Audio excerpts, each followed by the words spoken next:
Ahora sí, no estaba grabando. Ya, de nuevo. Bien, como les seguía diciendo, ya hemos estado mencionando acerca de la diabetes, la importancia que es seguir las medidas de acuerdo a esta guía técnica de práctica clínica para el diagnóstico, tratamiento y control de diabetes mellitus tipo 2 en el primer nivel de atención. Entre los aspectos que les estaba mencionando, están algunos exámenes auxiliares que se tienen que considerar. Si hablamos del manejo de generales, en cuanto a generalidades y medidas preventivas, se sugiere, como les decía, que tiene que estar en un programa educativo. Si hablamos de el paquete de exámenes, pues este tiene que ser derivado a un hospital de acuerdo a la capacidad resolutiva, si es que no cuenta el primer nivel de atención. Recomendaciones sobre la educación en pacientes con este diagnóstico, pues es la educación a personas con esa enfermedad que incluye a la familia, es decir, a su entorno familiar, la red de soporte social. Asimismo, debe de ser estructurada y estar orientada al autocuidado. Es importante tomar en cuenta el autocuidado en el paciente.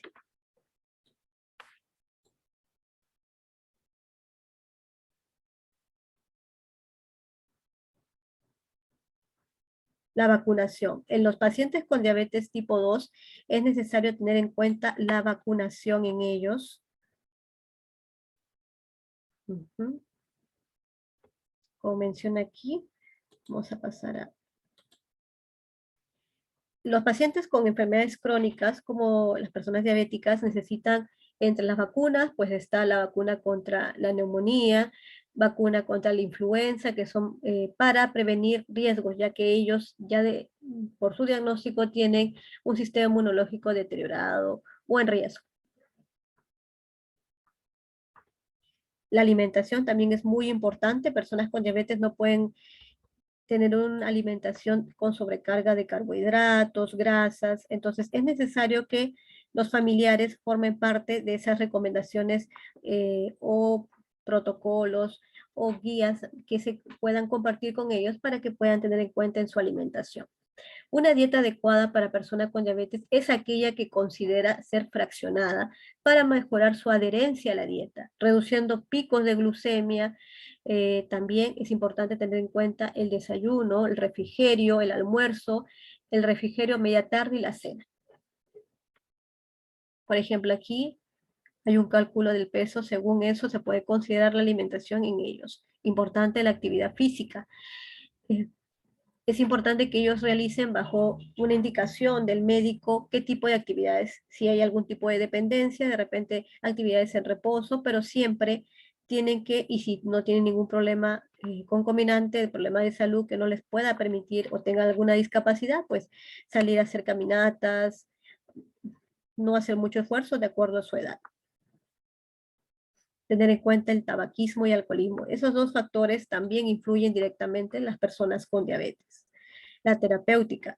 El objetivo directo, el objetivo de la terapéutica en los médicos es lograr el control de los síntomas, el control glucémico para prevenir las complicaciones agudas crónicas, mejorar la calidad de vida de las personas con diabetes mellitus y reducir la mortalidad y morbilidad. Metas de control cardiometabólico. Hay que tener en cuenta la glucemia en ayunas de 70 a 130 miligramos por decilitro. Glucemia postprandial, que debe ser menor a 180. Eso debemos tenerlo muy en cuenta para dar la capacitación a nuestros pacientes. La hemoglobina glicosilada, que debe ser menor a 7%. Y un colesterol total menor de 200 miligramos por decilitro.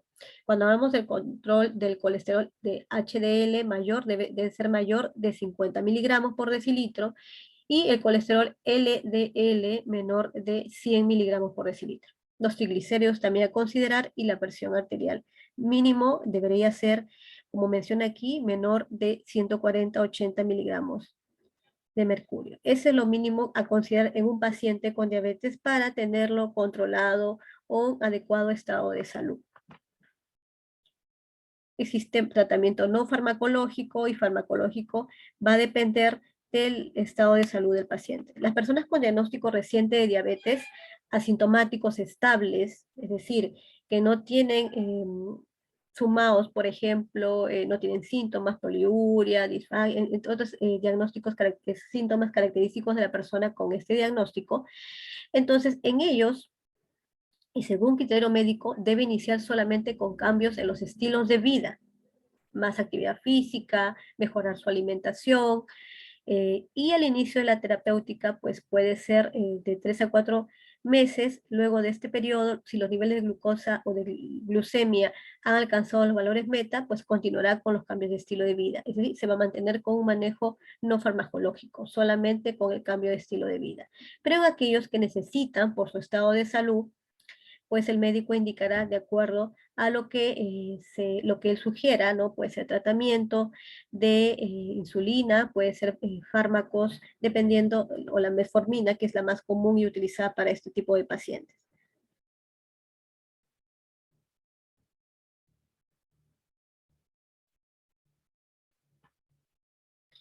Durante la atención del primer nivel de atención, también como les mencionaba, ellos, dependiendo de la gravedad o la necesidad, se puede hacer una referencia o contrarreferencia. De acuerdo a establecimientos de salud, en el primer nivel de atención tenemos por categorías, la 1.1 y 1.2. El establecimiento de salud 1.1 sin médico es el personal de salud captado que efectuará la identificación de personas con mayor riesgo de diabetes mellitus, identificación de personas con diagnóstico conocido de diabetes mellitus tipo 2, y durante las asociaciones de tamizaje en los establecimientos de salud, la enfermera podrá solicitar glucemia basal cuando hablamos que no cuentan con un médico en dicho establecimiento. En este establecimiento en donde se cuenta con enfermera que esté capacitada, debidamente capacitada, se realizará la actividad de seguimiento de la adherencia al tratamiento y verificará la oportunidad de los controles.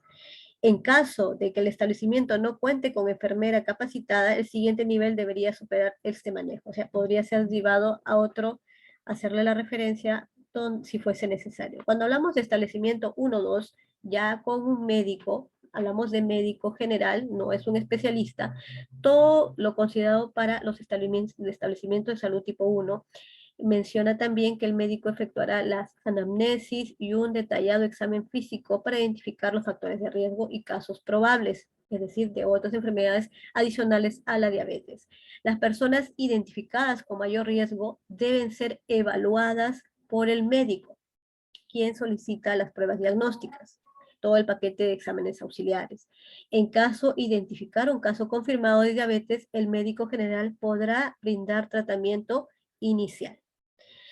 Es necesario realizar actividades de seguimiento, de adherencia al tratamiento y verificar la oportunidad de los controles. Se implementará estrategias para garantizar la adherencia al tratamiento, según necesidad y disponibilidad. En caso que la persona con diabetes mellitus tipo 2 no acuda al establecimiento de salud, se realizará el seguimiento en su domicilio. Tan importante también hacer ese seguimiento en casa a través de las visitas domiciliarias. ¿Cuáles son los criterios de referencia? Cuando el médico, para que ustedes también tengan de conocimiento, debe hacerse la referencia desde el establecimiento del primer nivel de atención, 1-2 o 1-1, cuándo es necesario hacer esa referencia, cuándo se requiere el apoyo diagnóstico. En los casos probables, es necesario la referencia a nivel inmediato superior, que cuente con laboratorio. En algunos establecimientos de primer nivel que ustedes van a acudir para realizar sus funciones, pues no cuentan con un laboratorio o tal vez realizan pruebas muy pocos días a la semana o inclusive no lo tienen. Entonces, en esos casos, pues ustedes, el médico tratante tiene que hacer la referencia porque un paciente con diabetes puede estar en un momento aparentemente bien, pero los diagnósticos, los síntomas en esta persona diagnosticada pueden empeorar y ocasionar complicaciones a muy corto plazo si no es tratado adecuadamente. No solo basta con que el médico pues indique el tratamiento, tiene que tener sus exámenes auxiliares, una evaluación y imagenología, si considera algún examen de radiografías, X lo que considere el médico, porque de lo contrario, el tratamiento no va a ser adecuado de acuerdo al nivel de glucosa que encuentre durante las necesidades de ese paquete de exámenes auxiliares. Por eso menciona aquí directamente acerca de la importancia. Momentito, se subió el... Acá está. Ajá. Por eso habla de la importancia de hacer, de cuándo hacer esas referencias. Vamos a regresar, se ha subido el... A ver, vamos a volver. Aquí está. En caso de identificar un caso confirmado, diagnosticado por este diagnóstico, se hace la referencia, como le decía, para que pueda realizarse el paquete de exámenes, que son exámenes auxiliares.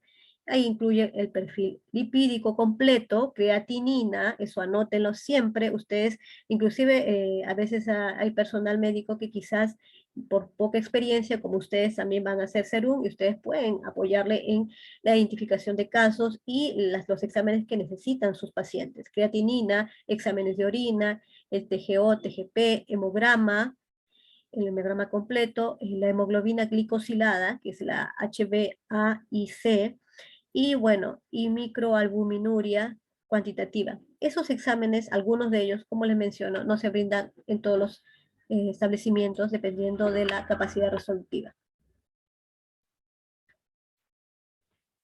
También es necesario que ustedes tomen en cuenta cuáles son aquí. Toda persona con diabetes tipo 2 con sintomatología o con daño evidenciado de complicación crónica requiere de atención por un médico especialista en oftalmología, nefrología, neurología y cardiología. Es importante. Por ello, debe ser referido al nivel 2 o 3 de nivel de atención según corresponda. En los siguientes casos, cuando la albuminuria es mayor a 300, cuando la concentración de creatinina sérica es mayor a 1.5 miligramos por decilitro, entre otros factores que ustedes van a tener acceso a también esta guía. Entonces, básicamente, en resumen, cuando ustedes identifiquen una sospecha de paciente, ya sea por antecedentes familiares durante las visitas domiciliarias, porque le comenta que ha tenido familiares cercanos, padres del adulto o del adulto mayor que aún no sabe, pero tiene algunos síntomas y tiene antecedentes familiares, entonces es mejor pasarlo por una evaluación médica en su establecimiento del primer nivel de atención. Luego él determinará, de acuerdo a la capacidad resolutiva de su establecimiento, si cuenta con los exámenes necesarios o tendrá que ser referido al establecimiento de mayor complejidad. Recordemos que son una serie de exámenes auxiliares, también involucra la dieta, la actividad física. En ello ustedes pueden brindar sus capacitaciones para adherencia también al tratamiento, las indicaciones que el médico dé. Ustedes tienen que hacerle un seguimiento no solamente en cuanto a las dosis, sino también a las reacciones adversas. Muchas veces algunos medicamentos ocasionan malestar, entonces en ello también ustedes tienen que hacer la orientación y poder brindarle esa información al médico tratante para que pueda tomar las medidas. La enfermera básicamente tiene que radicar su cuidado en brindar el bienestar al paciente, en apoyarlo en las dudas, orientarlo, cubrir sus necesidades de salud. Eso nunca debemos olvidarnos como profesionales de enfermería. Y ahora, durante la etapa de serum, básicamente va a radicar en las actividades preventivo-promocionales. El diagnóstico de diabetes mellitus tipo 2, aquí nos habla un poquito del flujograma, que es un poco amplio, pero a grosso modo se los voy a leer. Dice, personas con sospecha de diabetes referido o no referido. Cuando hablamos de personas con factores de riesgo, si hablamos que presenta síntomas clásicos, ya hemos visto anteriormente cuáles son esos, tenemos una glucosa en sangre venosa ocasional, tenemos una glucosa en ayunas en sangre venosa, es decir, ha habido una alteración en el nivel de glucosa en ayunas. Entonces, de acuerdo a eso, por el nivel de glucosa, el paciente va a tener que ser diagnosticado o referido. Si hablamos de un nivel de glucosa de 110 a 125 miligramos por decilitro, la glucosa en sangre, en sangre 2 horas post carga de 75 gramos de glucosa, es decir, al darle un alimento, necesita de un nivel de atención. ¿ya? De un nivel de atención en un establecimiento de mayor complejidad para hacer otro tipo de exámenes. Dependiendo de del nivel de glucosa, ustedes van a poder determinar si se trata de un paciente normal, si se trata de un paciente con una diabetes mellitus, si es una glucemia basal alterada, si es una intolerancia a la glucosa o si es una diabetes mellitus. Eso también considero de acuerdo a los valores con el examen de laboratorio para saber cuál es su nivel de glucosa en sangre. ¿Cómo es el manejo ambulatorio de la diabetes mellitus tipo 2? Personas con diagnóstico reciente de diabetes o tonificación confirmada, es decir, que tiene ya el diagnóstico de diabetes tipo 2. Pues en este caso directamente tenemos que actuar sobre la modificación del estilo de vida, para que sea un estilo de vida saludable. Pero para ello, pues va a depender de su nivel de si tiene algún tipo de discapacidad o de dependencia. Si tenemos que es una persona con algún tipo de dependencia física, pues tenemos que también involucrar al cuidador para que pueda ayudar en su autocuidado. También muchos casos de ellos solo requieren, como les mencionaba hace un momento, en cuanto a la farmacoterapia, solo de la metformina. Si la metformina está contraindicada o no tolera, puede ser la gliberclamida, dependiendo del nivel de tolerancia. Si no logra la meta en tratamiento, se tiene que reforzar directamente con el estilo de vida y bueno, va el médico a determinar si no logra la meta con el tratamiento, pues ya tiene que ser referido a un endocrinólogo o hacia el especialista.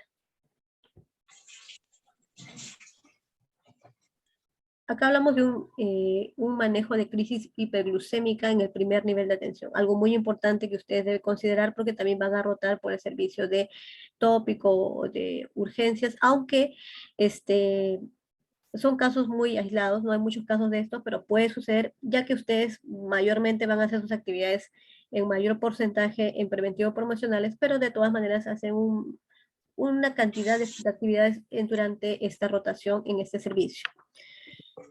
En cuanto a la sospecha clínica y bioquímica de descompensación aguda, es posible referirla inmediatamente. Hay que hacer referencia de acuerdo al nivel de atención para el manejo especializado. Entonces, todo va a depender ustedes al ingresar tienen que conocer cuáles son los materiales, equipos que encuentran en el área de tópico, el primer nivel de atención, cuál es lo necesario para el manejo de pacientes con crisis hiperglucémica, si tienen oxígeno, si tienen lo necesario, materiales, y todos los equipos, ampollas para el coche de paro, todo lo que requieren, porque aunque no van a rotar mucho tiempo ahí, es necesario también manejarlo. Signos y síntomas de descompensación aguda. La deshidratación, que es muy común en pacientes con hiperglucemia. Trastorno del sensorio, es una persona que está desorientada. Intolerancia oral, náuseas o vómitos, dolor abdominal, que también es muy característico, pólipos. Ya, entonces, cuerpos cetónicos puede tener también una reactividad, glicemia sérica, hay que tener en cuenta eso. Signos y síntomas a considerar para saber si se trata de un paciente con descompensación aguda. Hablamos de una glucemia menor a 200 gramos por decilitro. Pues el médico indicará si es necesario la insulina, indicará que en este caso ya lo es, y cuánto es la cantidad que debe ser administrada. Ustedes también deben contar con eso en sus farmacias o dentro de sus coche de curaciones o tratamiento que queda de reserva. Eso lo maneja cada establecimiento de salud. Para actuar inmediatamente, porque si hablamos de una crisis hiperglucémica, no podemos esperar mucho tiempo. Puede llegar el paciente a coma, a un shock, entonces hay que evitar eso. Y también saber si en tu establecimiento de salud cuentan con una ambulancia o con alguna de apoyo de otro establecimiento cercano.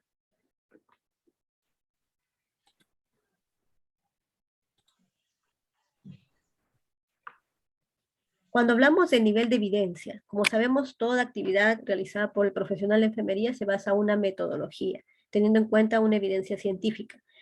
Entonces, respecto al grado de recomendación de intervenciones diagnósticas, preventivas o terapéuticas basada en la norma técnica de la elaboración de guía práctica clínica vigente, se clasifica de la siguiente manera. Tipo 1, 2 y 3. El nivel de evidencia indica evidencia obtendrá a partir de al menos un ensayo aleatorio y controlado diseñado de forma apropiada, revisión sistémica o metaanálisis, basado en el nivel de evidencia. Entonces, si hablamos ya de un nivel de evidencia número 2, está basado en un nivel de evidencia de manera más superior, opiniones basadas en experiencias. Entonces, toda información que se está brindando en esta guía práctica ha sido evaluada y por eso se ha establecido una resolución ministerial. Entonces, todo tiene una base científica. Esto está validado. Algunas siglas y acrónimos que ustedes deben considerar para tener conocimiento de algunos diagnósticos. Este es el código de CIE-10, esto lo maneja el médico propiamente. Ellos van a escuchar ustedes siempre que ellos manejan el CIE-10.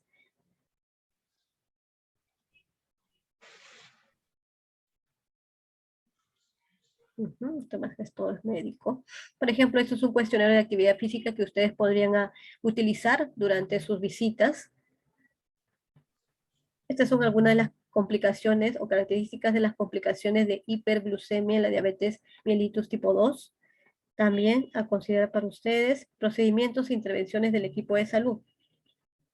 Aquí, por ejemplo, está muy detallado cuáles son esos procedimientos o intervenciones de enfermería, entre las cuales está la identificación de pacientes en riesgo de diabetes, lo que le decía, durante sus visitas domiciliarias tiene que identificar oportunamente estas personas con riesgo, identificación de pacientes con diagnóstico conocido como diabetes tipo 2, para eso tienen que conocer cuál es el valor normal y cuáles son, cuando hablamos de diabetes, está en sospecha de diabetes por la sintomatología, si ya se hizo una prueba, que les muestre el examen de laboratorio para saber cuál ha sido el resultado, indicación de exámenes para diagnóstico, claro, eso ya lo indica el médico, pero la enfermera puede identificarlo y derivarlo al médico tratante.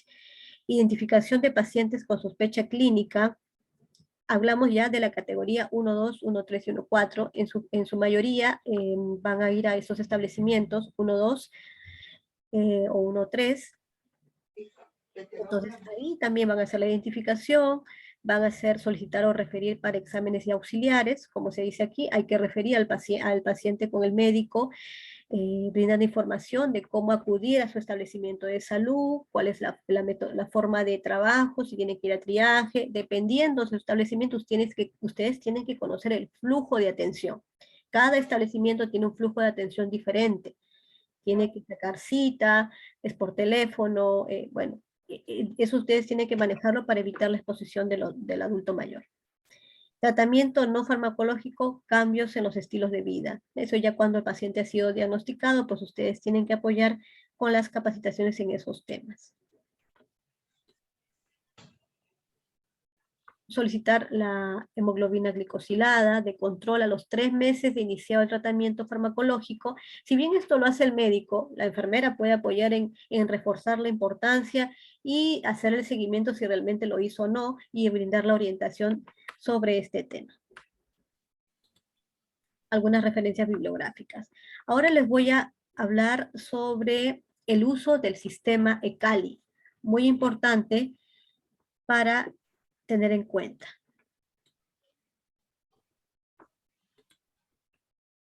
Un momentito, voy a dejar de compartir. Sí, no hay ningún inconveniente con la grabación, quería verificar eso.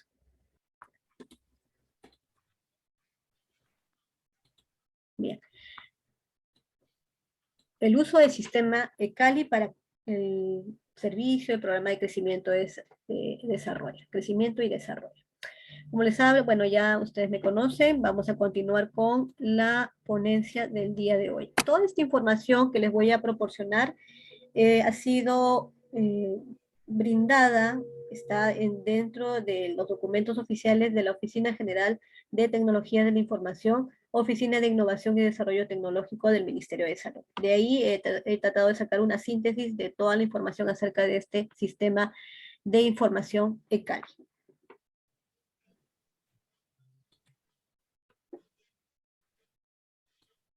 En cuanto a los ejes temáticos, el ECALI como sistema de información, vamos a hablar de la normativa, de la definición, composición y pacto en los establecimientos de salud y manual del usuario del sistema de información de historia clínica, denominado así ECALI.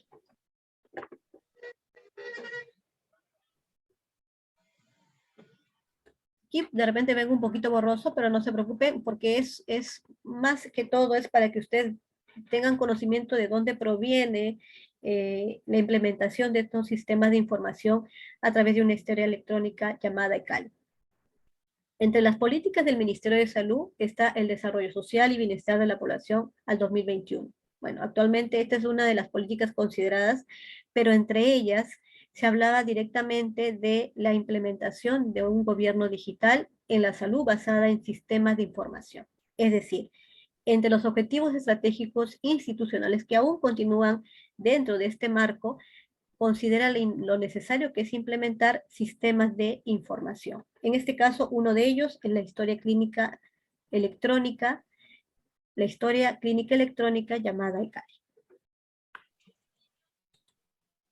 En cuanto a la normativa, que también es importante que ustedes la conozcan, es el Sistema de Historias Clínicas Electrónicas, SICE, llamado así, del MINSA, según la ley número 324, ley que crea REICE, o sea, de Historias Clínicas Electrónicas, y su reglamento manifiesta la necesidad de la implementación en el marco de la Resolución Ministerial 1344-2018, hablamos desde el 2018, que aprueba el documento técnico del CICE en ECALI para el primer nivel de atención, y su modificatoria en la Resolución 1365 del 2018, Ministerio de Salud. Tengamos en cuenta y claramente que esto ha sido iniciativa del Ministerio de Salud, que permita gestionar y mantener la información referente al cuidado de la salud de las personas. Cuando hablamos también de la resolución ministerial número 618 del 2019, un año después, en el cual el documento técnico, plan de implementación de Registro Nacional de Historia Clínica, lo que les decía, Historia Clínica Electrónica, REICE. Luego, con la resolución ministerial número 625 del mismo año, el documento manifiesta la necesidad de incluir en el Plan Nacional de Implementación del Sistema de Información de Historias Clínicas Electrónicas, a ECALI, para IPRES en el primer nivel de atención. Esto lo pueden encontrar según la fuente que he colocado ahí. Habla un poco más en detalle, eso es una síntesis de la normativa. En cuanto a la definición, para que sepamos qué es el ECALI. El ECALI es un sistema de información de historias clínicas electrónicas que permite gestionar y mantener información referente al cuidado de la salud de las personas en las instituciones prestadoras de servicios de salud, que son las IPRES. Cuenta además con componentes administrativos que sirven como herramientas de gestión de la IPRES y que se constituye como el CICE oficial del Ministerio de Salud, que es el Sistema de Historias Clínicas Electrónicas, teniendo en cuenta el marco de ley, la número 324. Ley que crea este Registro Nacional de Historias Clínicas Electrónicas y su reglamento. La denominación ECALI, para que sepan a qué hace referencia, proviene de las siguientes vocales. La E, que es inicial de la palabra inglesa electronic, y que significa electrónico, y Cali Hampi, que significa medicina salud en quechua, o medicina saludable en quechua. ¿Por qué es importante el ECALI? Porque este sistema de información tiene como finalidad asegurar la continuidad de la atención al paciente dentro del sistema de salud a través de su historia clínica electrónica, con enfoque de Red Integrada de Salud, o RIS.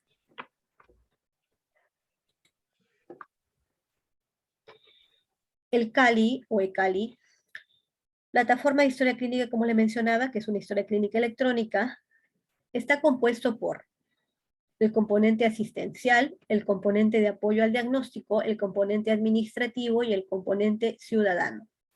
El componente de integración entre los sistemas internos del MINSA y el componente adicionales, en este caso mensaje de texto, recordatorios, que también inclusive existe una asistencia digital. Estos son básicamente los componentes del ECALI. y se utiliza ahora, bueno, actualmente está siendo utilizado en el primer y segundo nivel de atención. ECALI. Aquí vemos en amplitud cuáles son los componentes asistenciales del momento que ingresa el paciente. Tenemos a un niño que ingresa a ventanilla única y el sistema ya está implementado en su establecimiento de salud. No todos los establecimientos cuentan con este sistema de información, pero es bueno que ustedes lo conozcan. Si hablamos propiamente del crecimiento y desarrollo, porque existen diversos componentes que también incluyen la atención, han sido incluidos durante en el sistema de ECALI, pero si hablamos propiamente del crecimiento y desarrollo, como menciona aquí, el carnet de crecimiento y desarrollo,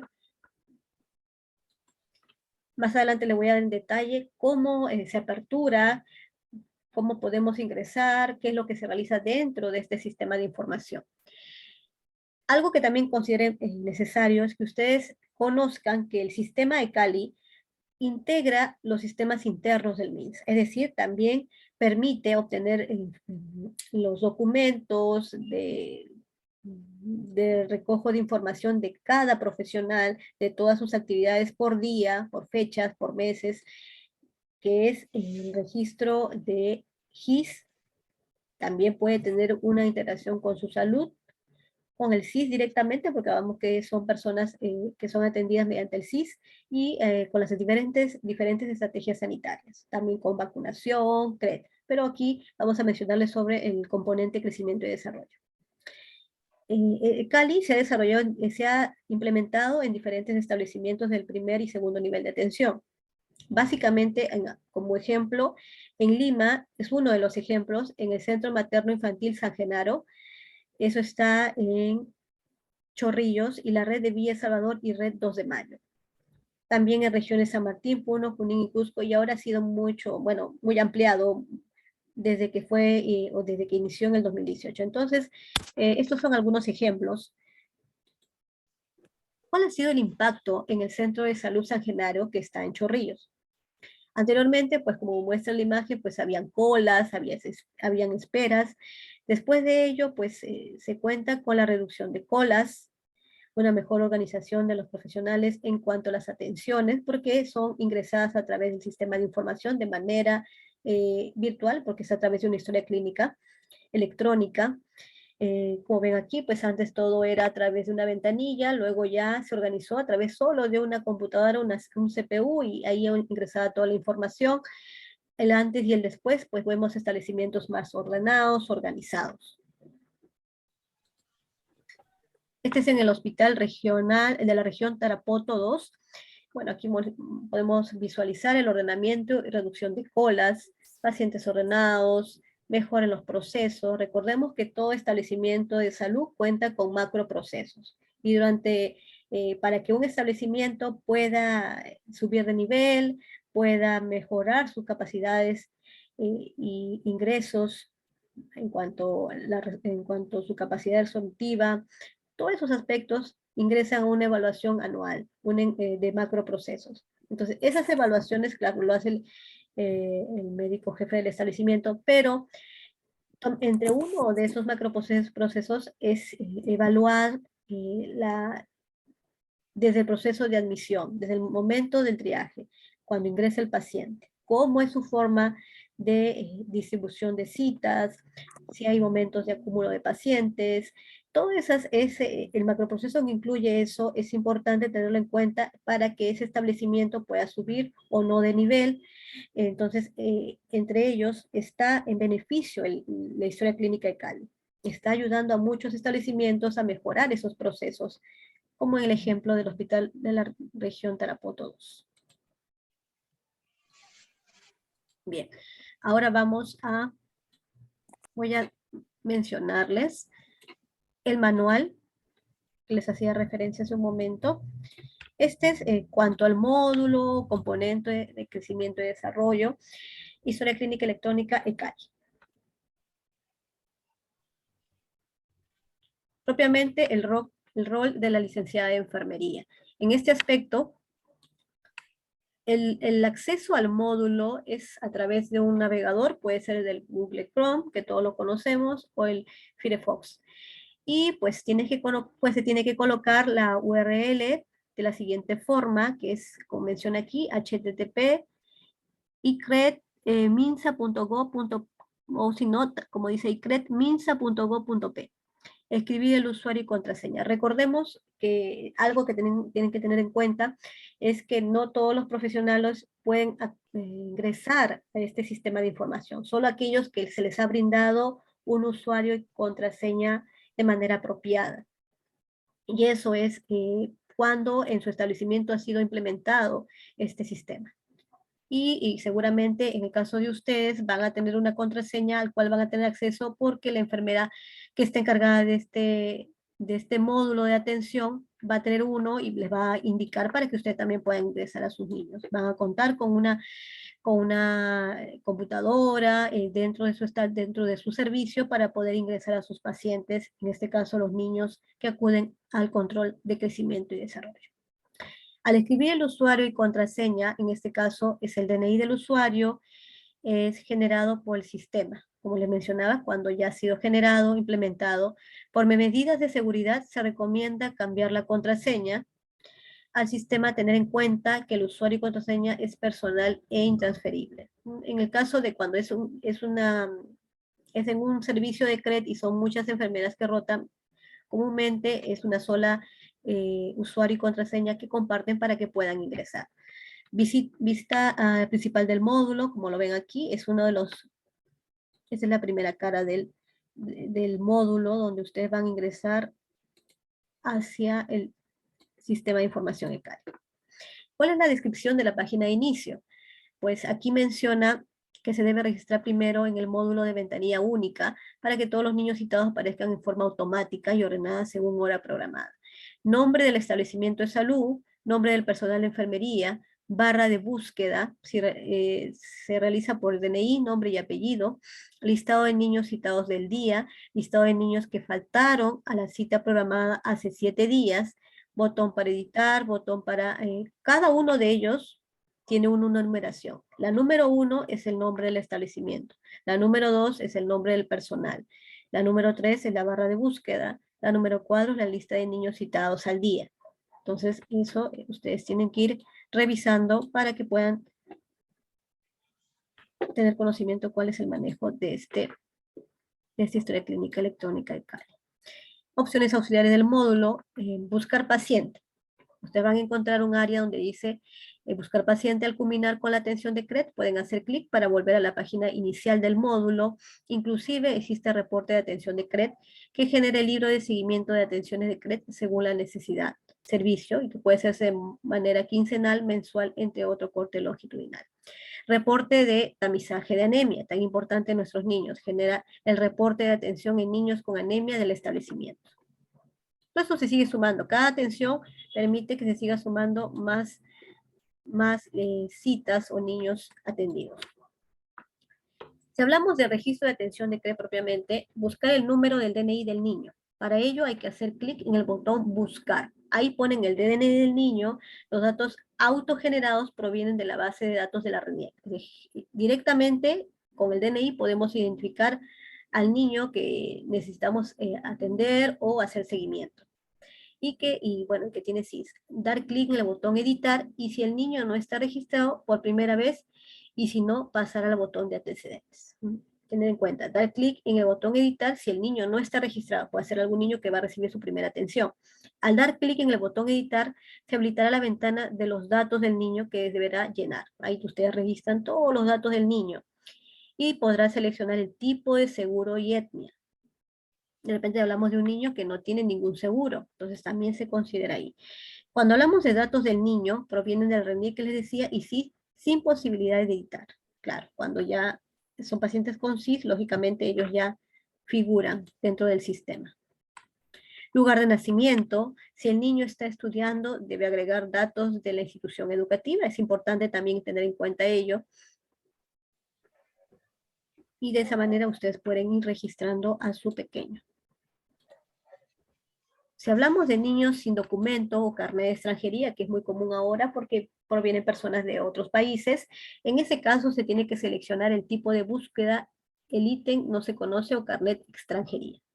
Se habilitará el botón crear nuevo y ahí ustedes podrán agregar lo necesario. Completar los datos solicitados siendo los siguientes: datos generales del niño, seleccionar el tipo de documento, agregar el número de archivo clínico, nombre y apellidos, fecha de nacimiento, género, que son campos obligatorios, y completar los datos del domicilio actual y guardar. Al guardar, muestra el siguiente mensaje y se puede buscar al niño por el código autogenerado o por nombres y apellidos. Esta es otra forma también de ingresar a nuestros pacientes que tienen algún carnet de extranjería.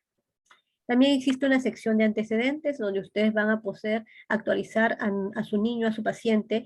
En el encabezado se visualiza el icono de sexo del menor, color rosa para mujer y color verde, y color celeste para varón.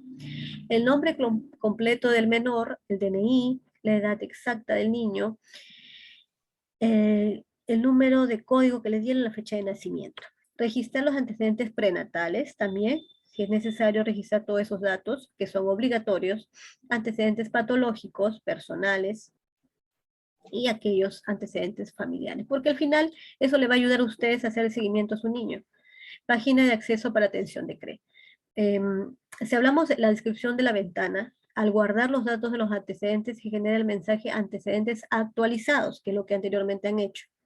Datos del paciente, editar paciente, acceder a la página de afiliación. Si ustedes quieren dictar alguna información del niño, antecedentes, control de CRED, crear las atenciones de CRED que correspondan según edad. Ya hemos visto también cómo crear. Ponen editar y con eso pueden tener el acceso a crear. Prestaciones de adicionales de salud, ya sea que ingresa la fecha de las actividades que se ha realizado, si él ha realizado vacunación, también pueden ustedes acceder al módulo de inmunizaciones. Aquí el sistema está conformado por módulos.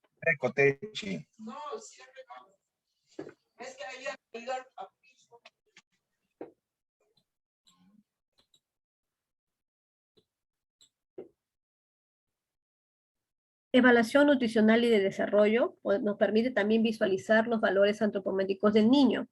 Tan importante que durante el control de CRED ustedes van a realizar el control de peso y talla, perímetro cefálico, entre otros. Consiste pues en visualizar de acuerdo al peso y talla. Aquí también, como menciona en la leyenda, color rojo es +2 estándar mayor y si es menor estándar menor, color verde. Color azul en la marca del niño. Dar clic en el botón cerrar, si es que ya está completo. Recomendaciones. Aquí mencionan las recomendaciones. En cuanto más controles se registra, la marca se convierte en una curva. Claro, si existe, tan solo no hacemos los controles, sino lo evidencian en la historia clínica durante el tiempo, durante los meses, van ustedes a ver la conversión en la curva, si realmente el niño está aumentando peso, si está creciendo. Cada control de CRED va a marcar según su evaluación psicomotriz. También permite poder marcar y saber si hay un adecuado desarrollo psicomotor.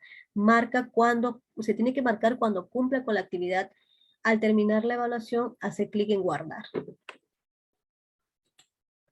Evaluación de desarrollo psicomotor que les mencionaba, seleccionar la fecha del test, clic en el botón guardar. A continuación, nos muestra la siguiente ventana, detallar la fecha del test, la edad cronológica y el mes correspondiente.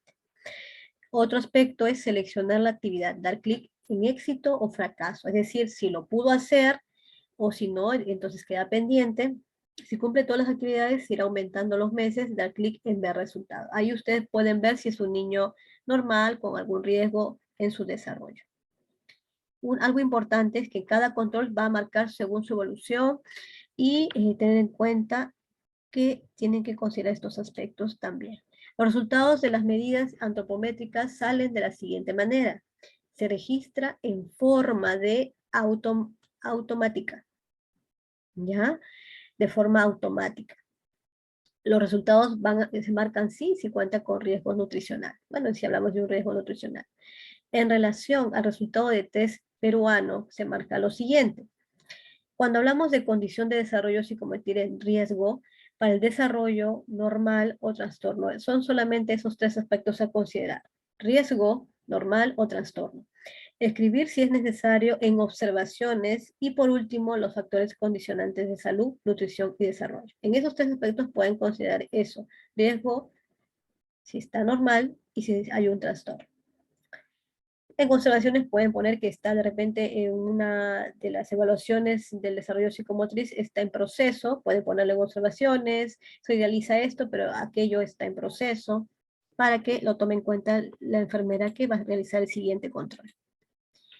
En cuanto al laboratorio, se registra el grupo sanguíneo y factor RH, que eso ya sabemos que proviene del nacimiento del bebé, eso está en el carnet que le proporciona en este hospital, examen completo de orina, examen seriado, bueno, si fuese necesario, al menos debemos contar con el examen seriado de heces, hemoglobina, test de Graham, y también cómo está su nivel cuando le hacen su tamizaje neonatal, si le han hecho el tamizaje en la plantita para saber si tiene hipotiroidismo o otro tipo de enfermedades de nacimiento congénitos. Todo eso tienen que ustedes averiguarlo durante la atención de crecimiento y desarrollo.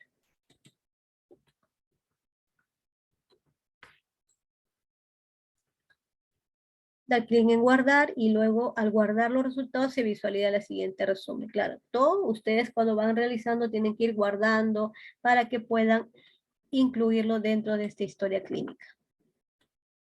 Tratamiento. Según la valoración de la hemoglobina y el análisis del peso y talla del niño, se elige si administrará algún suplemento, así como también micronutrientes. Se registran los sobres al ser entregados al finalizar la atención. Administración de suplementos de hierro y vitamina A, sulfato ferroso y polimaltosado férrico. En el caso que se ingresa la forma de presentación, ya sea gotas o jarabes, recordemos que los niños, dependiendo de la edad, van a recibir en gotas, si son menores de 6 meses y mayores en jarabe, por ello se habilita el ingreso total prescrito durante los controles. De acuerdo a la prescripción, también ustedes pueden ingresar todos esos datos. Si hablamos de una administración de micronutrientes, anteriormente se hablaba de esto, mayormente ellos, generalmente se están dando los multimicronutrientes a niños de 2, 3 y 4 años. Menores no se entrega estas cajitas de multimicronutrientes. Si hablamos de administración de profilaxis antiparasitaria, si fuera el caso, donde se ingresa el antiparasitario, que se llame Vendasol o albendazol, que son los más comúnmente indicados. La forma de presentación, jarabe o tabletas, tenemos que indicar dosis única, es automática, ahí salen la cantidad de mililitros si fuera el caso. Se registra el caso si recibiera el tratamiento antiparasitario y solo para niñas de 12 meses o niños de 12 meses. Es la edad para que puedan ustedes incluir ese dato. Acuerdos y compromisos, ustedes van a colocar de acuerdos y compromisos de acuerdo a la priorización, se ha priorizado acuerdos durante toda la evaluación del control de crecimiento y desarrollo.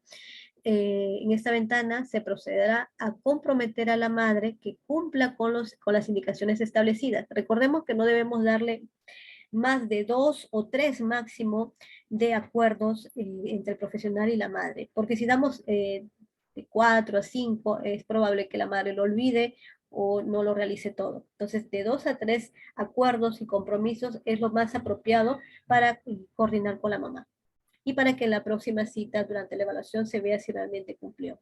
Citas, interconsultas, referencias y exámenes auxiliares, si fuese el caso, de repente ustedes le están solicitando un examen de hemoglobina, test de Graham, un examen parasitológico seriado, si fuera el caso. También colocar ahí la cita. Ubicado en la parte inferior izquierda, cita de CRET, ahí ustedes van a colocar para qué está citado, para qué día, para qué fecha está citado nuevamente nuestro niño, y aparecerá una ventana donde seleccionará el servicio de interconsulta, como le decía, si va a pasar a otro servicio, de repente va a ser derivado a laboratorio, a nutrición, a medicina, y el motivo, y seguidamente se procederá a guardar. Así durante la historia clínica, el profesional que también tiene acceso desde su servicio, que tiene la computadora, está implementada este sistema, podrá visualizar si está citado para tal fecha o qué tipo de interconsulta requiere. Queda registrado el servicio, fecha y turno, médico y estado, se puede imprimir inclusive el ticket o cancelar el caso de error. Si es que en el momento hubo un error, también puede ser eliminado antes de poder imprimirlo. En la opción de exámenes de laboratorio se procederá a escoger en los análisis que se solicitan. Ahí ustedes pueden identificar de los que están disponibles. Una vez terminada la consulta, se procederá a guardar. El registro de diagnósticos de atención, después de guardar los datos de atención de CRET, automáticamente se generarán los campos de diagnóstico según los datos registrados, pero también se cuenta con un buscador de CIE-10 también, para aumentar otros diagnósticos en caso sean requeridos. Luego, en el botón cerrar, generar diagnóstico, es para poder actualizar los diagnósticos modificados, es decir, si la atención realizada ya ha sido migrada al GIS-MINSA, que es lo que vamos a hablar ahora, por eso también quiero hablar de este documento, el GIS-MINSA, para que ustedes tengan idea, se debe utilizar este botón para que estos diagnósticos sean actualizados en el GIS-MINSA. Tener en cuenta eso. Generar diagnósticos si fuese el caso.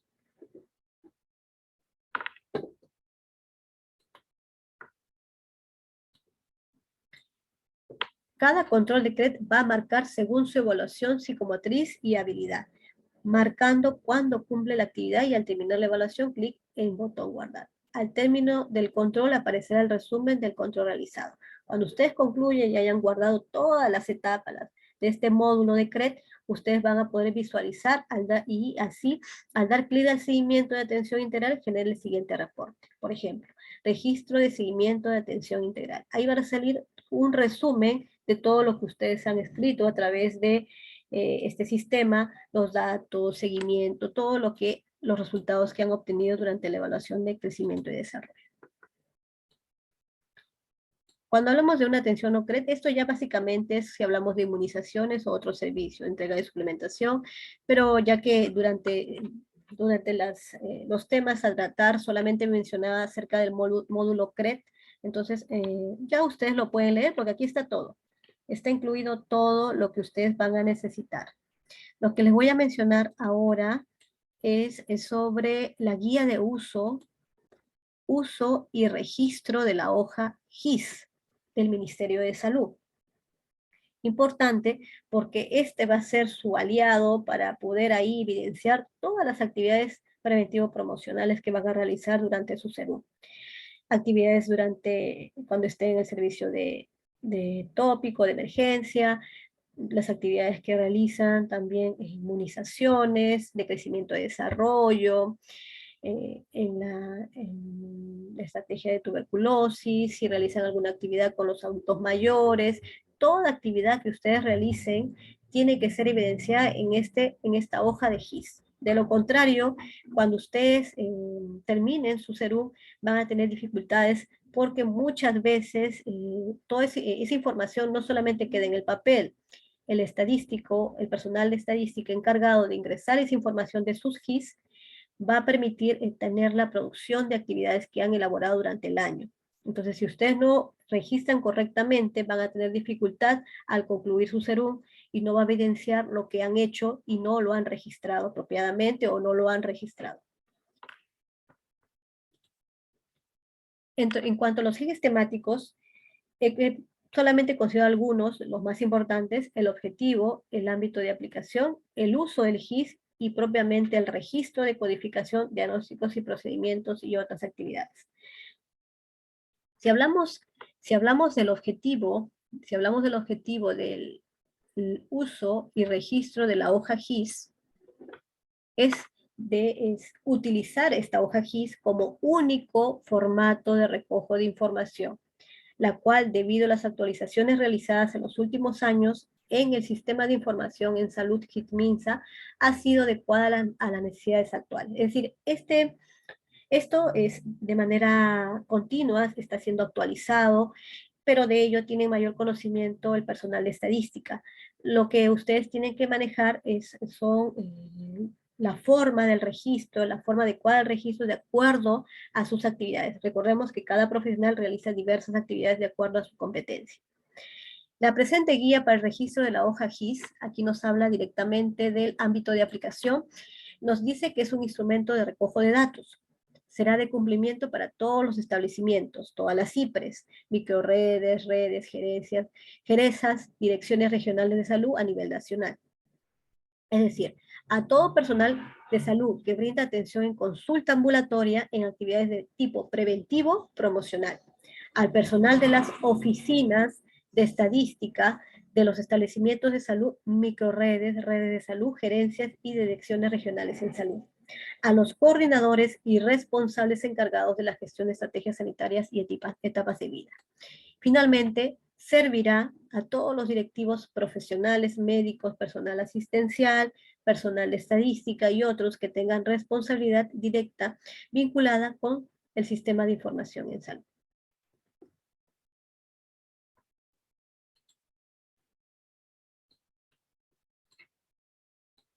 El formulario debe ser utilizado por todos los profesionales técnicos auxiliares que brindan atención directa a los pacientes en todos los servicios de consulta externa, así como en actividades preventivo-promocionales y actividades en animales, actividades de zoonosis, si es que fue el caso, a nivel de comunidad. A continuación, algunas características generales del uso del GIS. Entre ellos está, cada formulario es de uso individual. Es decir, ustedes como profesionales no pueden compartir un GIS con otro profesional de la salud, ni con otra enfermera. Es decir, una misma hoja no puede ser usada por dos personas.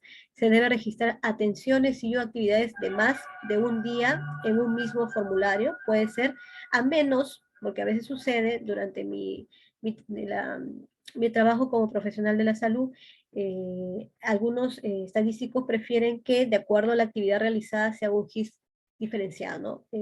Por separado. Entonces, eso va a depender de la forma de trabajo de su establecimiento.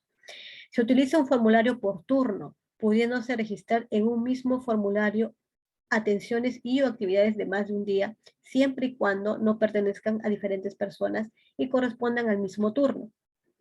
No se registrará en un mismo formulario atenciones de diferentes meses, claro. Toda información es ingresada al reporte de estadística durante el mes.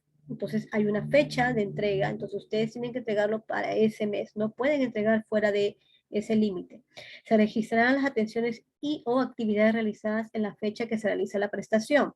Hoy día realizo una actividad preventivo promocional, hoy día atiendo mis controles de CRED, todo tiene que ser evidenciado en mi hoja GIS. La información registrada en la historia clínica del paciente debe ser consignada íntegramente en el formulario GIS, con el diagnóstico, actividad o procedimiento. Claro está que la forma como lo describo en la historia clínica no va a ser la misma como lo voy a colocar en ahora hoja GIS porque tiene sus códigos, pero tiene que ser evidenciada de esa manera. De alguna manera que indique que sí he realizado esas actividades. Si hablamos de registro, codificación de diagnósticos, procedimientos y otras actividades de la salud,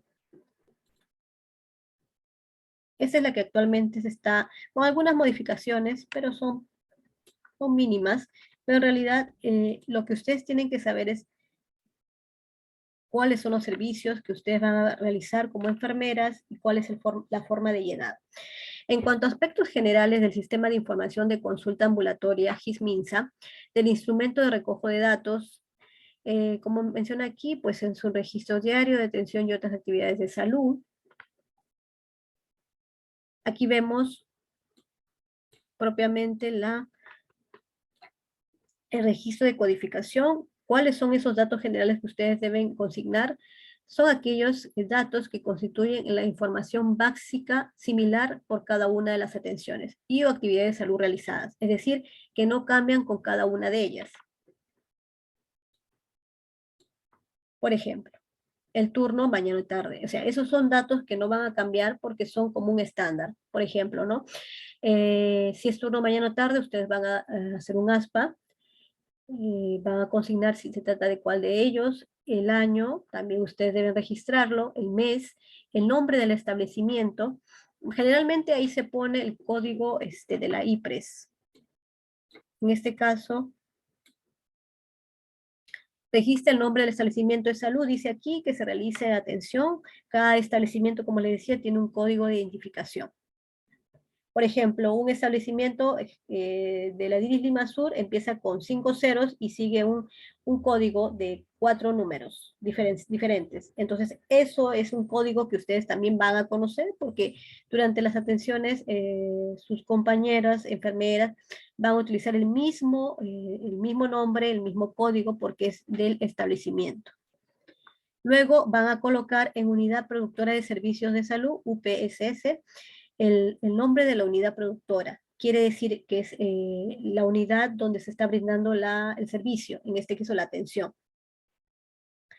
Ahí también se pone un código, que esos códigos sí son proporcionados por el área de estadística. Para CRED es un código 301203, para inmunizaciones el 301204, para ficha familiar el 302101. Entonces, cada unidad productora, o sea, cada servicio al que ustedes van a brindar atención, tiene un código diferente y ustedes tienen que conocerlo. A veces modifican, a veces son modificados algunos de ellos, entonces tienen que conocerlo. Inclusive ustedes deben pedir, solicitar un modelo de GIS de cada servicio, tan solo un modelo, donde consigne por lo menos el nombre del establecimiento, la unidad productora y en cuanto al llenado de acuerdo a las atenciones. Porque es probable que algunas veces esas atenciones modifiquen algún código y pueden cometer el error y no, como les decía, al final del año van a tener dificultad para que no sean evidenciadas sus actividades. El nombre del responsable de la atención, pues aquí van a registrar sus nombres y apellidos. En este caso de ustedes como profesionales, debe ser claro y legible. Tenemos que evitar que el GIS, en la hoja GIS, haya borrones, usar liqui de preferencia, porque eso hace que no sea muy legible la información que ustedes brindan. Todo personal que realice prestaciones directas a los pacientes en la consulta externa del establecimiento debe ser ingresado en el modelo de personal de salud del sistema GIS, claro. Eso ya, esa persona de estadística, al momento de ustedes adjudicar, va a ingresar todos sus datos para que cuando proporcionen sus GIS, ya todas las producciones sean directas para ustedes. Hay también durante el llenado del GIS datos específicos, que son datos particulares a cada atención de actividad de salud, que cambian de acuerdo a las características individuales de cada uno de los pacientes, en caso de atenciones o de grupo de pacientes en las actividades de salud. También van a colocar el día de atención, el documento de identidad, número de historia clínica y ficha familiar. El número de historia clínica es de un paciente. La ficha familiar es de toda. Sabemos que la ficha familiar es como un portafolio, dependiendo cómo lo manejan, o un folder manina, o un folder de historia clínica, donde figura ficha familiar, que es un número, pero dentro de esa está integrado por todas las historias clínicas de los miembros de esa ficha familiar. Entonces puede ser el 304, y dentro de esta ficha familiar está el 304-01, el 304-02 y así. Entonces cada uno de ellos tiene una historia clínica individual dentro de una misma ficha familiar. Documento de identidad, DNI, carnet de extranjería, si fuera el caso, también tiene todo eso, ustedes tienen que consignarlo ahí. Número de historia clínica, registra el dato de acuerdo a la naturaleza de la actividad que realiza. En una atención, si ustedes están haciendo una atención de crecimiento y desarrollo, se registra el número de la historia clínica o ficha familiar de la persona que recibe la atención de salud. Si fuera el caso de fichas familiares, que lo que les mencioné hace un momento, al número designado de ficha familiar se para con un guión el número correspondiente a cada integrante del hogar. En una actividad preventivo-promocional, en una actividad en animales, todo eso ustedes tienen que ir consignándolo dentro de la historia clínica. Algo importante que también deben considerar es el financiador de salud, es decir, qué tipo de seguro tiene nuestro paciente. Si tiene el CIS, se coloca el número 2. Si tiene salud, el número 3. Generalmente colocamos 10 cuando son personas que no tienen ningún tipo de seguro o no proporcionan o no saben qué seguro tienen, 10. Entonces, dependiendo del seguro que tenga, se coloca ahí donde solicitan el financiador de salud. Pertenencia étnica, generalmente colocamos 80. Ese es el código que se está manejando ahora en los GIS. Pones arriba el 2, si tuviese CIS, y abajo 80. 3, si es salud, y abajo 80.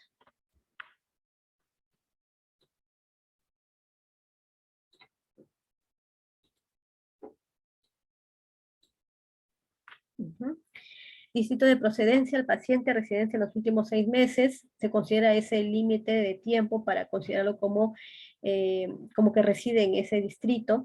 En una atención, el distrito de domicilio actual del paciente, en el momento de la atención, se considera, como le dice aquí, a partir de los 6 meses. En una actividad preventivo-promocional, el distrito donde se ha ubicado la institución o el grupo humano organizado donde se realiza la actividad. Por ejemplo, si vamos a ir a un comedor popular, a un vaso de leche, pues tenemos que colocar ese grupo de población. También existe un registro apropiado para eso, si es a un vaso de leche o una actividad promocional en una institución. Si el distrito no corresponde al ámbito geográfico del departamento, registra el distrito y el nombre del departamento para una adecuada ubicación. Generalmente, pues ustedes van a colocar ahí el distrito, suponiendo Villa María del Triunfo, entonces simplemente ya no es necesario poner el país, solamente el distrito. Si hablamos de un centro poblado, ahí sí ustedes tienen que colocar el centro poblado y abajo el distrito para mejor identificación. Es lo que manejamos nosotros en el establecimiento. Como les digo, ustedes, de acuerdo a la forma de cómo lo registran, ustedes tienen que solicitar un modelo del GIS, la hoja GIS, por cada servicio en donde ustedes van a rotar.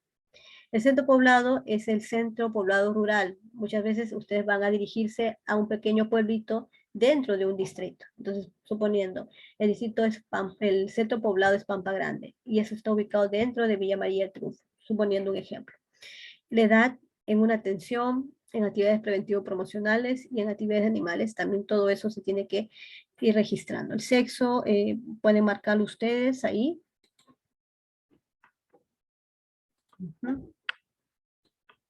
Perímetro cefálico, se registra el número, el perímetro abdominal, si fuese el caso. Muy pocas veces la enfermera no registra esto, a menos que sea una campaña de salud y sea necesario que ustedes lo registren. La evaluación antropométrica hemoglobina, ustedes van a colocar el peso y talla, el nivel de hemoglobina en sangre de nuestro niño, van a colocar eso. Y también, algo importante que ustedes deben saber, si se trata, qué tipo de diagnóstico es, si es en la morbilidad. Si hablamos de presuntivo, algo que ustedes siempre tienen que recordar es, se usa cuando no existe una certeza del diagnóstico. Por ejemplo, un ejemplo claro de esto sería lo que se manejaba, mejor me lo voy a poner en el definitivo, porque si no se van a confundir. Definitivo sería cuando tenemos un diagnóstico de hemoglobina, por ejemplo. Tenemos un diagnóstico y nos sale, le hacemos con el hemoglobinómetro, le hacemos un tamizaje de hemoglobina y nos sale 11.5. Sabemos que no tiene anemia. Y ponemos de resultado, ponemos ahí en la modalidad, en definitivo. No ponemos que es presuntivo porque le hemos hecho en ese momento el diagnóstico. Es definitivo. Si existe la certeza de ese diagnóstico que no tiene anemia. Repetido es cuando la última atención fue en diciembre y justamente en el cambio de diciembre a enero se coloca el R, porque todos esos pacientes están reingresando. Se les dice repetido o reingreso. Entonces ahí ustedes van a considerar eso. Entonces son datos que ustedes también deben considerar. Presuntivo mayormente lo manejan los médicos en sus diagnósticos.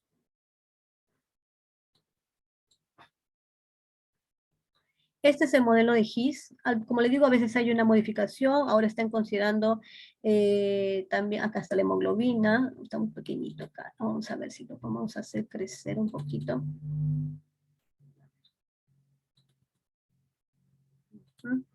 Voy a dejar de compartir para verlo un poco más grande.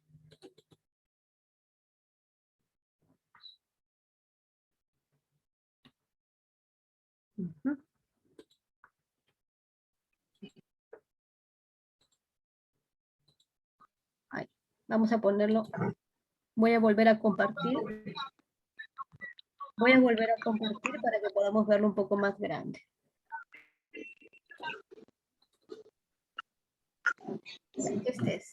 Este es el formato registro diario de atención y otras actividades de servicio. Bien, como les decía, este es, como menciona aquí, este es un anexo número 1. Usted no tiene que llenar ni el lote, ni la página, ni la fecha de procedencia, ni el DNI. Todos estos datos son propiamente del digitador de estadística. Lo que ustedes van a llenar es el año, el mes, el nombre del establecimiento, que generalmente inicia con 5 ceros y luego va con un código de 4 números, la unidad productora de servicios UPS, el nombre responsable, en este caso el de ustedes, y aquí pueden agregar su DNI también, el turno, si es mañana o tarde, la firma y sello del responsable, ahí va su sello, su firma, nombre y apellido del paciente, ponen la fecha, el día y mes y año. Luego aquí pues van a registrar los datos, la fecha de último resultado de hemoglobina. Y van registrando. Por ejemplo, si ustedes colocan aquí, suponiendo en el primera, dice DNI. El primer, aquí donde está la manito, ponen el DNI, ponen la historia clínica y la ficha familiar que les decía. Financiamiento. Aquí van a colocar, si es un asegurado, número 2, en el primer cuadradito, y aquí 80. Si es un de salud, 3 y 80. Puede ser 10 si no tiene seguro, y acá abajo 80. Y aquí de igual manera, el distrito de procedencia, si fuese San Juan de Miraflores, o si fuese de repente, hablamos de San Juan de Miraflores y abajo centro poblado, hablamos de Pampa Grande. Entonces abajo colocamos el centro poblado rural, donde ustedes van a hacer sus actividades de salud. La edad del paciente, generalmente en niños se considera colocarlo en meses, para que sea más exacto. Si es adulto puede ser en años. Marcan si es femenino o masculino. ¿Qué dice? Registran el perímetro cefálico, marcan continuador, y colocan el diagnóstico. El diagnóstico generalmente en controles de CRET se maneja dependiendo de la atención que ustedes brinden y ponen definitivo. Hemoglobina, recuerden que tienen que colocar la fecha y donde dice hemoglobina acá van a colocar el resultado, tal como sale, 10.5, 10.3, si es que ustedes lo realizan en el consultorio de CRET. Si lo ha realizado en laboratorio, no es necesario colocarlo porque ellos ya lo registran dentro de sus actividades. ¿Ya? A menos si si ha pasado, y si no ha pasado, bueno, sería necesario indicarle que pase por medicina, si es que no ha sido derivado. Eso sí, pero colocarlo en el GIS, no, porque ustedes no lo han realizado ese examen.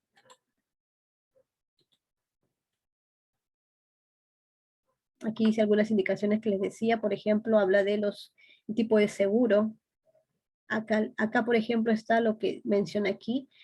Aquí donde está colocando la manito ponen definitivo, presuntivo o ya. En este caso, si hablamos el R, que es como recurrente, entonces esto lo manejan mayormente los médicos. Definitivo, ustedes van a colocar definitivo aquí. Presuntivo, muy pocas veces aquí. Donde dice, estos dos cuadraditos nos menciona el nuevo, continuador o reingreso. Es lo que yo les decía. Nuevo, cuando es un recién nacido, que es la primera vez que acude a nuestro establecimiento de salud. Continuador, niño que siempre viene a sus controles para vacunación, paciente con tuberculosis que está con tratamiento continuo. Reingreso, generalmente marcamos reingreso en los dos cuadraditos cuando es un paciente que se atendió, siempre se ha atendido durante el año, y viene en diciembre o durante el año y pasa al año siguiente, enero, ahí en enero, solamente en el mes de enero se considera como reingreso. Ya febrero y los meses restantes ya no, solamente en ese mes. Y tener en cuenta que es nuevo en establecimiento y nuevo en el servicio. De repente es un recién nacido que vino al establecimiento para laboratorio, pero no pasó a CRET, suponiendo. Entonces, es continuador en el establecimiento, pero es nuevo en el servicio de CRET. Entonces, ustedes al hacer la comunicación con el paciente, con la mamá, y le va a decir cómo ha sido el caso de atención del niño, Si es la primera vez, van a revisar la historia clínica, y con eso van ustedes a poder saber. Generalmente se maneja continuador, porque son niños que siempre vienen. O, como le digo, puede variar si es nuevo en el servicio de CRET, nuevo en el programa de tuberculosis, nuevo si fuese en atención de inmunizaciones.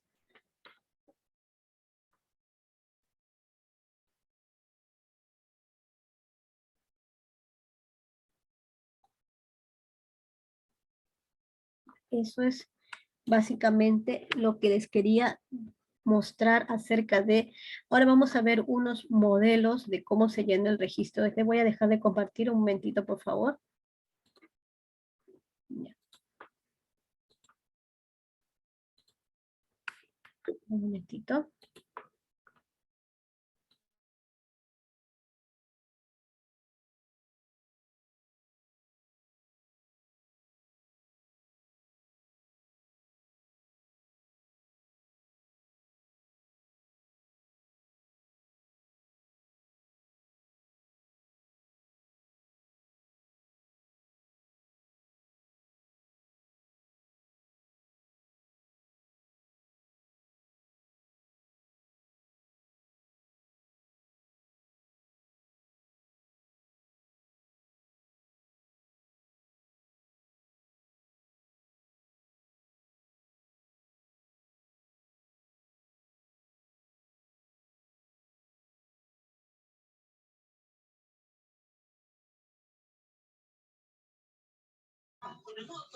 Personas que presenten factores de riesgo. Es importante precisar que todas las medidas, como la obligación de presentar el carnet de vacunación con las 3 dosis, aún siguen vigentes. Este es un modelo de GIS que ustedes deberían... A ver, un momentito, vamos a dejar. No, así de nuevo. Voy a compartirles esa información. Ahí está. Aquí está. Bien. Ese es el modelo de GIS de una ficha familiar, que es lo que comúnmente ustedes van a realizar durante las atenciones durante su serum, que son de fichas familiares o vida de salud familiar.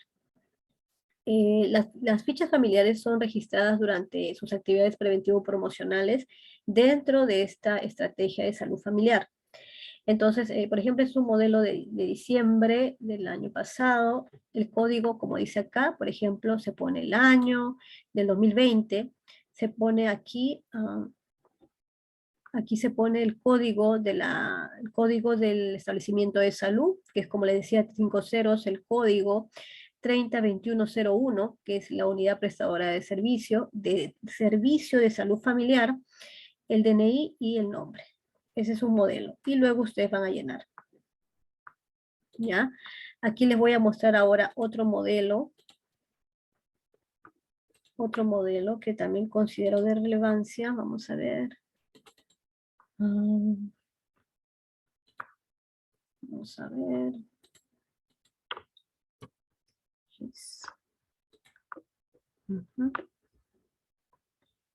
La mayoría son de fichas familiares. ¿Qué es lo que ustedes van a llenar? A ver, acá hay un modelo. Aquí. Eso también les va a ayudar muchísimo a ustedes. Vamos a ver. Ya. Si ustedes desean, pueden tomarle una fotito aquí. Dice, por ejemplo, cuando hacemos una visita a salud familiar, la cuarta visita, que es la última, es un TA. Después tengo aquí, esos son términos de atenciones de ficha familiar. Esos son términos de atención de ficha familiar. Y aquí también son muchas fichas familiares que se han terminado. Es decir, la cuarta visita domiciliaria, ustedes tienen que considerarlo como un TA. Término de visita en familia. Vamos a ver si aquí hay otro.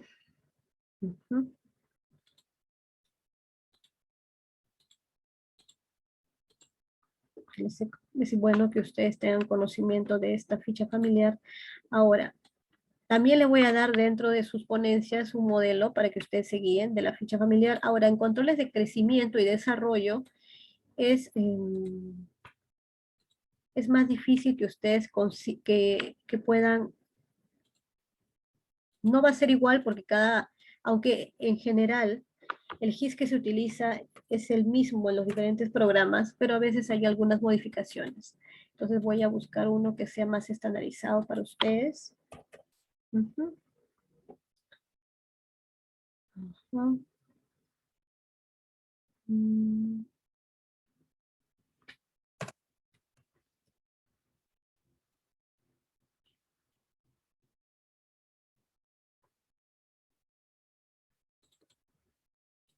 Aquí hay uno de octubre, vamos a ver este. Uh-huh.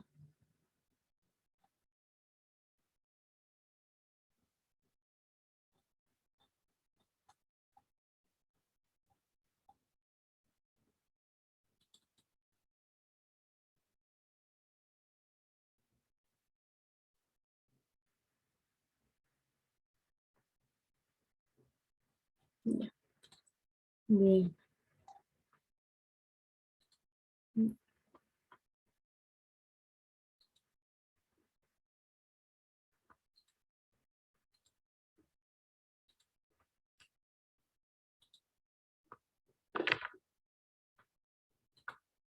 Por ejemplo, de aquí tenemos, estas son las atenciones brindadas. Vamos a venir por aquí. Atenciones brindadas a diferentes pacientes. ¿Ya? Este es un Excel que es un resumen del GIS-MINSA de octubre, ya que ahora se está incluyendo todo mediante la forma virtual. De teleorientaciones que se realizó por vía telefónica. Entonces, todas las CIPRES tienen un código y una descripción del establecimiento. Entonces, pero este es un Excel que les puede servir a ustedes para incluir a sus atenciones y luego, eso es un Excel estadístico. Esto es un Excel estadístico para que tengan idea cómo cuando ustedes registran su GIS es acumulado en la información del personal de estadística. Es así como figura dentro de sus actividades de una fecha, ¿ves? Del Ministerio de Salud, y le va a salir con nombre y apellido de ustedes, la descripción, fecha de progreso, el estado que es enviado. Entonces, por eso que es importante que ustedes registren correctamente para evitar que esta información no sea evidenciada.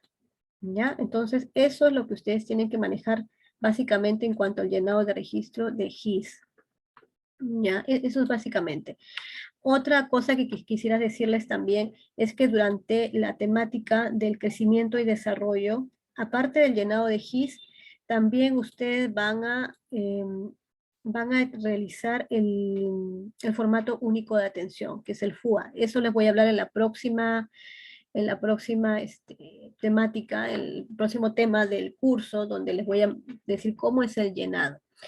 Entonces, en cuanto al registro de GIS, voy a también presentarles modelos básicos, porque en cada establecimiento, como les digo, lo pueden dirigir de diferente manera. A veces hacen algunos cambios, pero la codificación es la misma codificación. Entonces, eso es lo que ustedes tienen que conocer, ¿ya? Entonces, para la próxima ponencia les voy a traer los códigos generales del control de crecimiento y desarrollo, que está pendiente, de CRED y de inmunizaciones. Por lo menos esas dos ustedes deben manejar. Pero familiarícense por favor con este formato. No se olviden de que este es el formato del GIS que ustedes tienen que entregar para tener un resumen, como hace un momento les envié. Ese resumen el personal de estadística va a tener de cada profesional que realice. Entonces, no se olviden, familiarícense con eso. Si tienen alguna duda en cuanto al llenado de GIS, en la próxima ponencia también me van a poder hacer las consultas. Entonces, esto tiene que ser llenado por cada atención brindada, ya sea actividades promocionales, ya preventivo promocionales, ya sea por consultorio de CRED, inmunizaciones. Pero existen diferentes codificaciones. Cada establecimiento tiene un modelo, así que por ese lado no se preocupen. Van a acceder a los modelos de CRED, de inmunización o de cada servicio. Lo que tienen que conocer ustedes es en la clasificación, esto, ¿no? Aquí, por ejemplo. Aquí. Si hablamos de controles en tratamiento de gestantes, si hablamos de controles de CRED, vacunas, el número de dosis de vacunas, eso también tienen que considerar. ¿Qué va en laboratorio? Por ejemplo, aquí, para que tengan una idea. LAF significa la cantidad de atenciones que brindo en ese momento. Si realicé la inmunización de antipolio oral, que es el primer diagnóstico que coloco aquí, donde está esa manito, aquí, por ejemplo, vamos a ponerle, para que ustedes puedan, aquí. Aquí ponemos,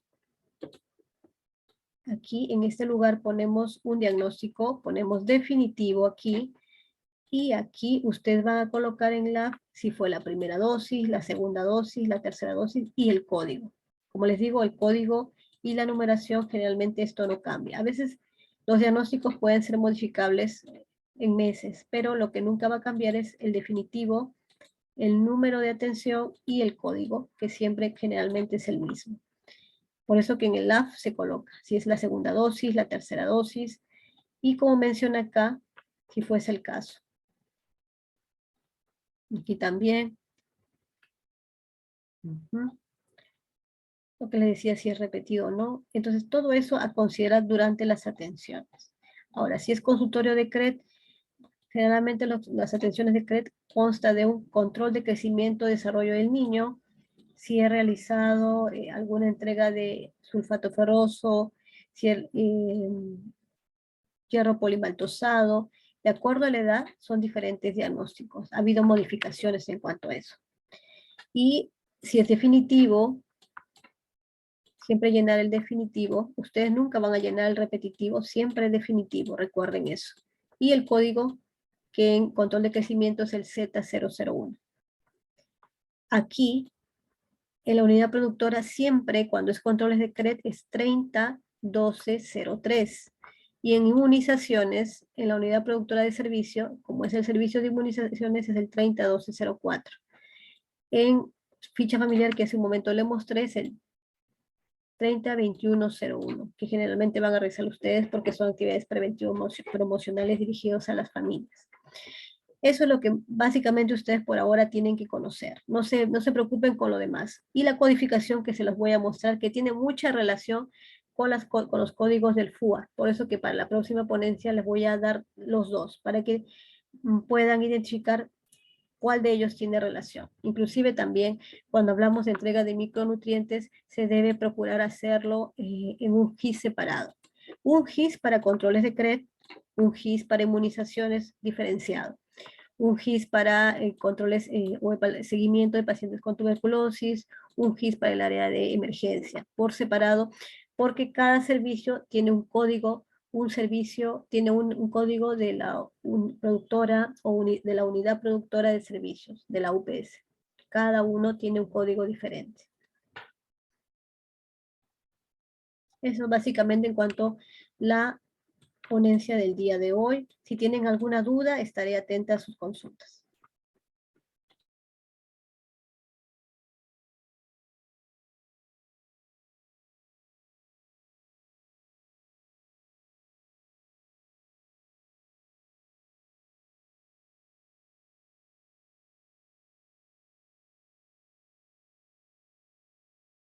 ¿Alguien tiene alguna duda, alguna cosa que haya quedado inconclusa o necesiten reforzar? Me dicen, por favor.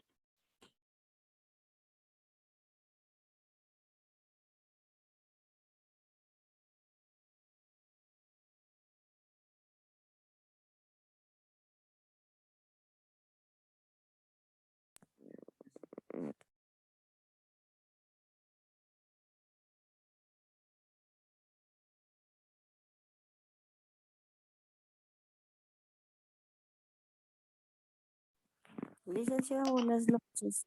Una consulta.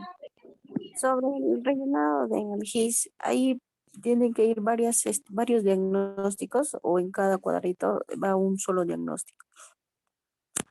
En cada uno de los cuadraditos va un diagnóstico. Mira, voy a volver a compartir para que lo veamos juntas.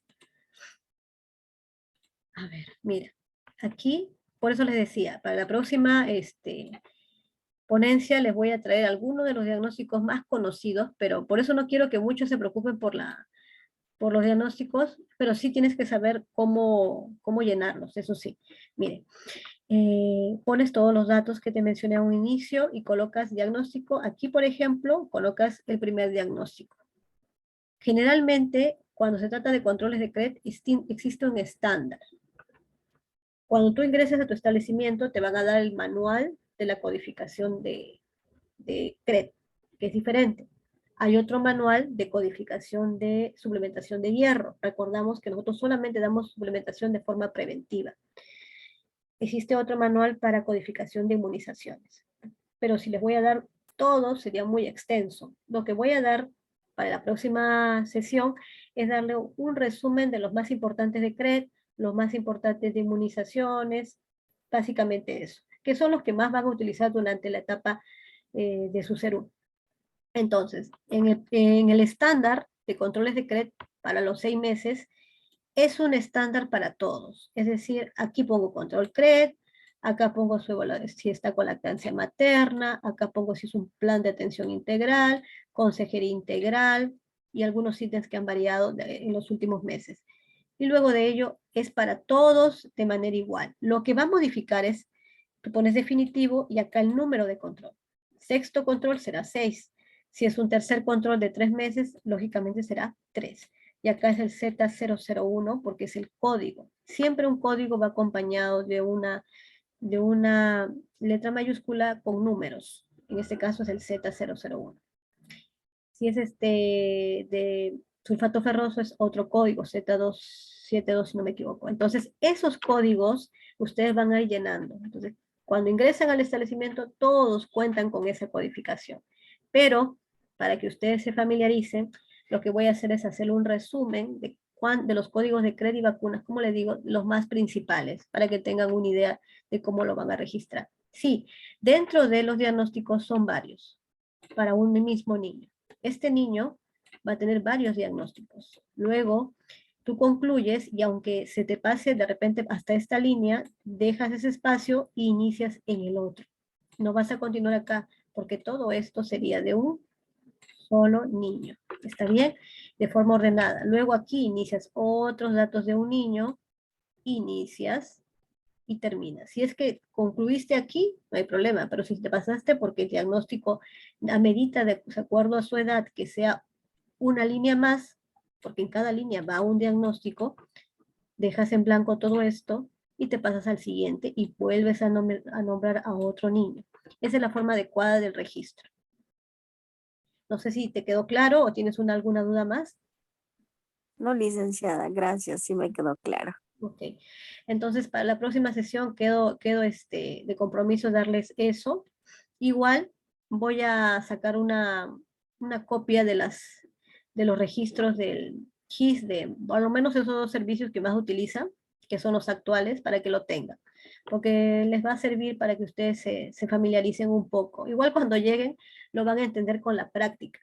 Cuando yo también hace mucho tiempo hice mi serum, parecía muy difícil la codificación, pero a medida que tú lo escribes tantas veces, porque lamentablemente en el Perú aún se sigue utilizando el GIS, el físico, no hay el electrónico, entonces cada vez que ustedes escriban por el mismo niño, como es un estándar, los mismos diagnósticos para 6 meses, los mismos diagnósticos para un año, lo único que varía si es que tú haces el desarrollo psicomotor y encuentras de repente algún riesgo, si un trastorno, ahí puede modificar. Si encuentras en la nutrición algún problema, tienes anemia, lógicamente el diagnóstico va a ser diferente. De lo contrario, es un estándar en un niño sano. Es lo mismo que se va a colocar en cada niño.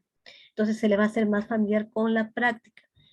Querer memorizar ustedes todos los diagnósticos de cada estrategia es imposible. A medida que ustedes tengan que hacerlo, escribirlo, lo van a ir memorizando, porque es prácticamente mecánico y lo van a familiarizar.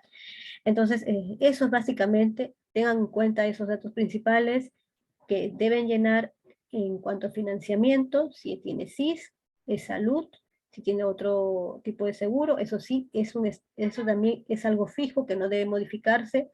La etnia siempre se coloca 80, el nombre y apellido del paciente, la fecha, el mes y el año, es importante colocarlo, como dice ahí, año, mes, el nombre del establecimiento, que es un código grande, como les mostré hace un momento, la unidad productora es de acuerdo al servicio donde ustedes van a hacer sus actividades, el nombre del responsable que es el de ustedes, generalmente ahí se coloca, pues ahí está el DNI y su nombre y apellidos, el sello, ustedes ya al ingresar a su CERUM tienen que contar con un sello, con el número de su colegiatura y del establecimiento donde ustedes han adjudicado, debe verificarse en ese sello. De preferencia se utiliza un sello de color azul, no negro. Entonces todo eso ustedes tienen que consignar en su GIS. Importante que ustedes saquen copia de su GIS para que quede como prueba, porque a veces hay inconvenientes durante el registro de los GIS por el personal. Yo sé que el personal de estadística hace un gran trabajo, pero a veces hay inconvenientes porque no entendieron su letra o algún problema sucedió y puede ser que esa información no haya sido registrada y después durante el año le van a faltar actividades. Entonces, saquen copia, un script shop, lo que ustedes puedan, para que de esa manera ustedes puedan tener la prueba de que ya han hecho esa actividad y al finalizar el año puedan contabilizar ustedes mismas sus actividades. Toda esa producción que ustedes tienen por año se va a evidenciar a través del GIS y el formato único de atención. Básicamente del GIS. El formato único de atención lo que hace es evidenciar sus actividades en cuanto la necesidad del establecimiento, necesidad económica. Pero lo que para ustedes básicamente es este formato que ustedes tienen que manejar y hacerlo correctamente. Con los modelos que les van a proporcionar en cada establecimiento va a ser más sencillo. Igual yo les voy a dar una copia de algunas indicaciones, a grosso modo, porque como les digo, son muchos códigos por cada estrategia, son bastantes. Y memorizarlos para ustedes va a ser muy difícil. Eso eso tengan en cuenta para no tener problemas durante el año, para que puedan tener inclusive el personal de estadística es el que les va a dar el resumen de su producción. Por eso que ustedes deben tener copia de estas hojas GIS para evidenciar lo que han hecho durante esto, o lo que van a hacer durante este año. Si no tienen alguna duda más, eso sería todo por el día de hoy. La próxima sesión va a ser sobre el FUA, muy importante que ustedes también manejen, porque cada vez que hacen una atención, tienen que llenar la hoja de GIS y la hoja del formato único de atención, que es directamente para pacientes con seguro integral de salud, que generalmente son los que se atienden en el primer nivel de atención. Entonces, esos dos formatos ustedes van a llenar, solo FUA para pacientes que tengan CIS. El GIS, este formato de GIS, es para todos. A todo paciente que ustedes atienden, sea de cualquier tipo de seguro, ustedes tienen que registrarlo con sus diagnósticos. Y recordar que los diagnósticos son estandarizados en cada estrategia. No va a ser modificable. Solamente va a modificar de acuerdo a lo que está estipulado en esa guía para cada estrategia. Si es un niño con anemia, pues también en la guía te va a decir cómo codificarlo y qué colocar en el diagnóstico. El diagnóstico no se pone a lo que uno pueda encontrar en el niño, sino de acuerdo a lo que está estandarizado en la guía de cada estrategia, en la guía del registro de GIS de cada estrategia. ¿Ya? Eso sería para que ustedes más o menos tengan en cuenta esto, y si no hay ninguna duda más, eso sería todo por hoy, y gracias por su presencia. Licenciada, quisiera una pregunta. Cada diagnóstico tiene su diferente código, ¿eh? Sí, cada diagnóstico tiene un código diferente. Por ejemplo, dos ejemplos. Para control de CRED, pones en el primer diagnóstico aquí, pones control de CRED de salud del niño sano, donde estoy poniendo este cuadrito celeste. Y aquí pones definitivo, la D, por eso que inicia con D, se marca con una X. Aquí pones si es un niño de 6 meses, número 6, aquí en lab se pone el número 6, y aquí en código, justamente por eso dice código, que les decía que empieza con una letra mayúscula y con números, Z001. Por ejemplo, si fuese para inmunizaciones, suponiendo que este niño se vacunó de antipolio, entonces, antipolio oral en el diagnóstico, siempre definitivo. ¿Por qué ponemos definitivo? Porque es el procedimiento, la actividad definitiva que hemos realizado en ese niño, en ese adulto. Influenza en un adulto mayor, igual. Vacuna influenza definitivo, porque no es un presuntivo, no es que quizás le puse, sí le puse, definitivo. O no es que es repitente la vacuna. Repitente no es porque es la primera vez que se está colocando en este año, ¿no? O de acuerdo a su edad se le está colocando definitivo. La dosis, suponiendo que es una dosis única, la primera dosis, y el código es diferente.